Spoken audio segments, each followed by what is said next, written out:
Բուսաբանական այգու Եվրոսիբիրյան դենդրոֆլորայի հողամասն է, որտեղ աճում են աշխարհագրական այդ տարածքին բնորոշ ծառատեսակներ։ 50-ից 60-ական թվականներին տնկված այգիներ են, ոռոգման խնդիրը սուր է եղել 90-ականներից, հիմա առավել քան սուր է, ասում է այգու գլխավոր գյուղատնտես Նորիկ Շատոյանը։ Ծառավաղբյուրի վերջին հատվածն է Աչարյան ծառավաղբյուր փողոցի հյուսիսային մասում, այստեղ երբեք ջուր չի ընկել, ոռոգման ջուր չի ընկել։ Այն 50-60-ական թվերից հիմնված այգիները հետո վատել են, հավասիկ դուքտենում եք մոտավորապես հեկտար ու կես, 2 հեկտար տարածք, գրեթե ծառատեսակներ թփեր չեն մնացել, այն մնացել է մի որոշակի մի 10-20, որոնք 90%-ով չոր են։ Բնապահպանության և ընդերքի տեսչական մարմինը բուսաբանական այգում ծառերի հատման վերաբերյալ սոցցանցային ահազանգի հիմքով օրերս հարուցել է վարչական վարույթ։ Մարտի 15-ին Էդուարդ Հայրումյանն էր ահազանգել այգում հաստափոր կաղնիների հատման մասին, կցելով լուսանկարներ։ Ըստ նրա, վերջին ամիսներին հատվել է ավելի քան 2 տասնյակ կանաչ կաղնի։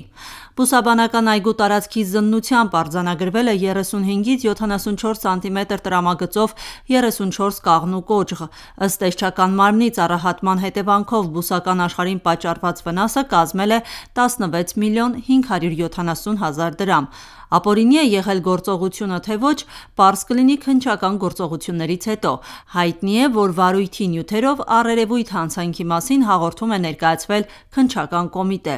Հիշեցնենք, որ այգու տնօրինությունն արձագանքելով սոցցանցային հրապարակումներին հայտարարել էր, որ կտրված 30 ծառերից մոտ 20-ը հատվել են 2024 թվականի աշնանը, իսկ մնացածն ավելի վաղ։ Ընդգծվել էր, որ հատված ծառերի կենսունակության աստիճանի որոշումը պահանջում է համալիր դենդրոչափական ուսումնասիրություն։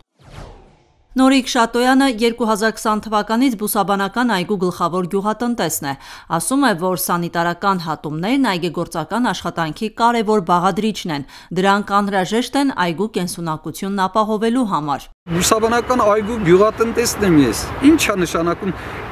երբեք ու երբեք գյուղատնտեսը թաց ծառը, կանաչ ծառը ձեռքը չի գնա ոչ մեկի, որ կտրի։ Դա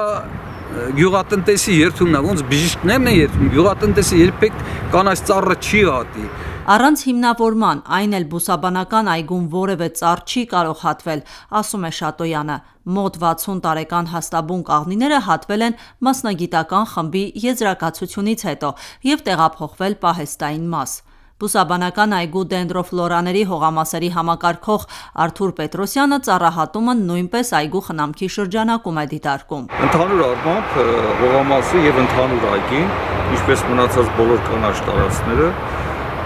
բնորոշ է, որպեսզի խնամք տարվի, վերակառուցում տարվի, վերականգնում տարվի, այսինքն բոլոր գործընթացները, որոնք բնորոշ են այգեգործական աշխատանքներին, այգում պետք է կատարվի։ Իհարկե, ինչպես տեսնում եք, այստեղ բավականին աշխատանքներ կա, եւ ոչ միայն այստեղ, այլ նաեւ այգու մնացած հատվածներում եւս, եւ խնամքի եւ սանիտարական հատումների առումով եւ էդման առումով, այսինքն սա մի process է, որը շարունակական իր ընթացքով բնականon հունով կմնա։ Չորացած կաղնիներին կփոխարինեն նորերը, հատված ծառերի կողքին արդեն նոր փոսեր են փորվում։ Արթուր Պետրոսյանը զբաղվում է նոր այգու հիմնման աշխատանքներով։ Ասում է, որ շուրջ 180 ծառութուփ են այս տարի տնկելու, գրեթե այդքան էլ հաջորդ տարի։ Կառավարության որոշմամբ բուսաբանական այգու տարածքում հիմնվում է արցախյան ազատամարտերում զոհված հերոսների հիշատակին նվիրված կյանքի պուրակը։ Ոռոգման նոր համակարգ է անցկացվում, կառուցվում է պոմպակայան, որը թույլ կտա ապահովել ոչ միայն կյանքի պուրակի, այլև ամբողջ այգու խնամքը։ Աիդա Ավետիսյան, Գագիկ Սիմոնյան, Ռադիոլուր։